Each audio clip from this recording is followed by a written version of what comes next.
Hello and welcome to your channel as they like it. Indian history की series में आज हम आपके लिए लेके आए हैं कम्युनिस्ट पार्टी ऑफ इंडिया। इस लेक्चर में हम जानेंगे कम्युनिस्ट पार्टी ऑफ इंडिया कैसे फॉर्म हुई थी और इसकी क्या आइडियोलॉजी थी। साथ ही हम जानेंगे the famous Meerut conspiracy case, Kanpur conspiracy case and Peshawar conspiracy case. तो आइए स्टार्ट करते हैं आज की video communist party of India. 1917 की रशियन रिवॉल्यूशन का इंडियन यूथ्स के माइंड पे बहुत ज़्यादा इम्पैक्ट पड़ा। एक तो इस समय home rule movement almost disintegrate हो गया था और इंडियन नेशनल कांग्रेस की तरफ से भी कोई मेजर प्रोग्राम अभी लॉन्च नहीं हो रहा था। At the same time British India की रिप्रेसिव पॉलिसीज बढ़ गई थी। ऐसे ही अनुशीलन के एक मेंबर थे मनवेंद्र नाथ रॉय, जो काफ़ी इम्प्रेस्ड हुए कम्युनिस्ट आइडियोलॉजी से। इनका ओरिजिनल नाम नरेंद्र नाथ भट्टाचार्य था और इनको एम एन रॉय के नाम से भी जाना जाता है।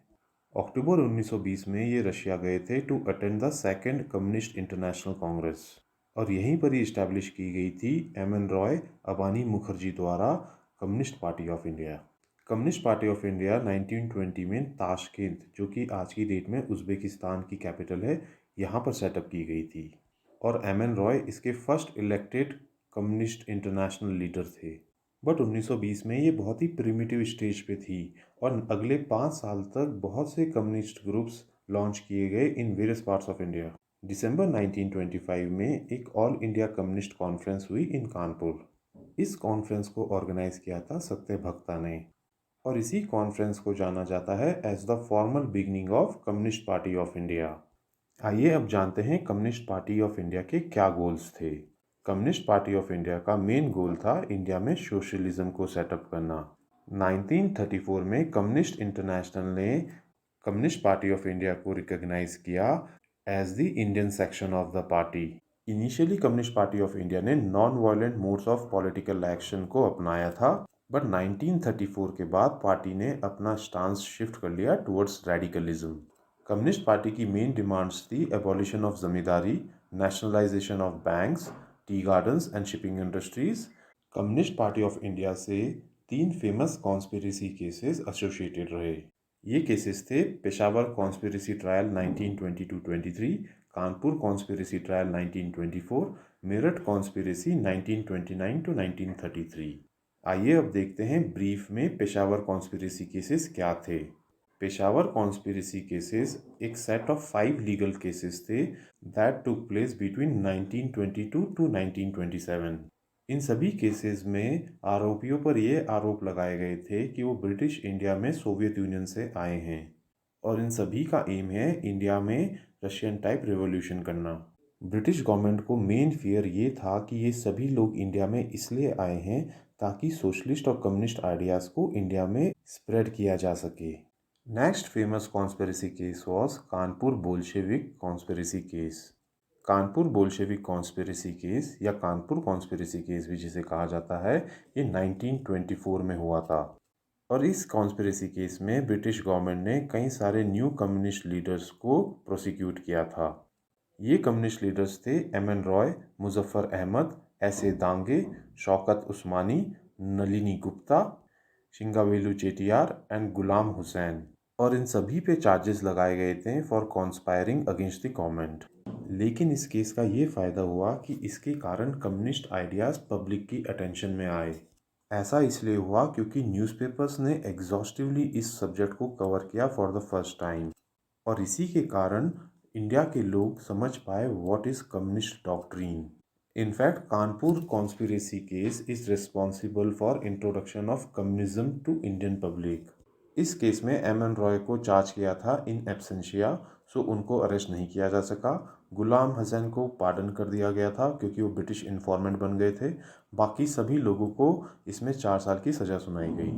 यहाँ पर ये फैक्ट जान लें कि ऑल इंडिया कम्युनिस्ट कॉन्फ्रेंस 1925 में जो हुई थी, जहाँ communist party of India establish हुई, इस समय इंडिया की सभी पॉलिटिकल पार्टीज़ और प्रोग्रेसिव एलिमेंट्स ने कम्युनिस्ट पार्टी का वेलकम किया था। In fact all India communist conference का पंडाल इंडियन नेशनल कांग्रेस के पास लगाया गया था ताकि वो सिंबलाइज करे कि Indian national Congress and communist party of India एक क्लोज कोऑपरेशन में इंडियन नेशनल मूवमेंट के लिए काम करेंगे। कानपुर कॉन्फ्रेंस में कम्युनिस्ट पार्टी ऑफ इंडिया की एक रेगुलर ऑर्गेनाइजेशन इस्टेब्लिश की गई।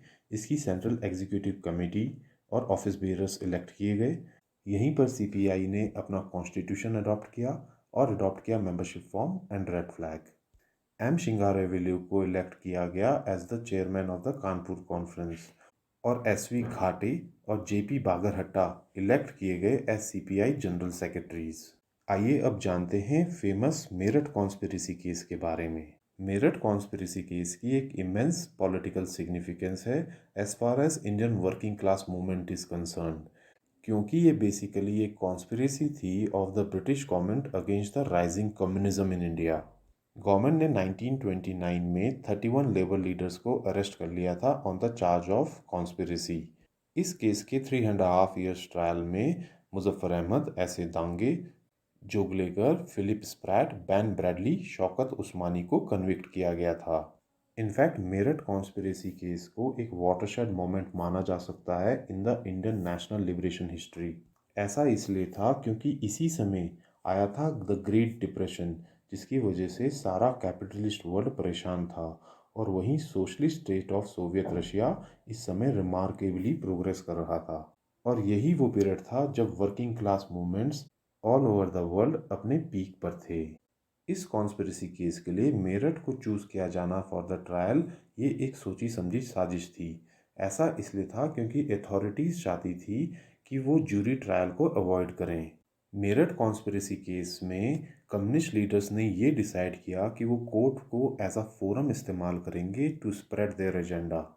इनफैक्ट मेरठ कॉन्स्पिरेसी केस में ऐसा ही हुआ और ऑर्गेनाइज्ड कैंपेन चलाई गई even in India as well as overseas. इसका ये इम्पैक्ट हुआ कि कम्युनिस्ट इंटरनेशनल ने इन अरेस्ट को कंडेम किया और ब्रिटिश वर्कर्स एंड कम्युनिस्ट्स ने फॉर्म की सॉलिडारिटी कैंपेन्स।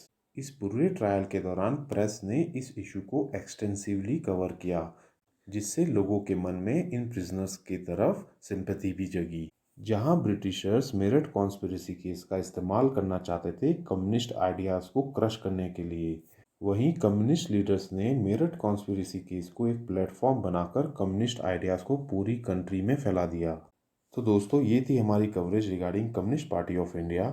1934 के बाद इस पार्टी में क्या हुआ वो हम एक सेपरेट वीडियो में कवर करेंगे। अगर आपको ये वीडियो पसंद आई हो तो हमारे चैनल को लाइक एंड सब्सक्राइब करें। साथ ही इंस्टाग्राम और टेलीग्राम से जुड़ें, जहाँ की हम free PDF and free notes देते हैं। Thank you.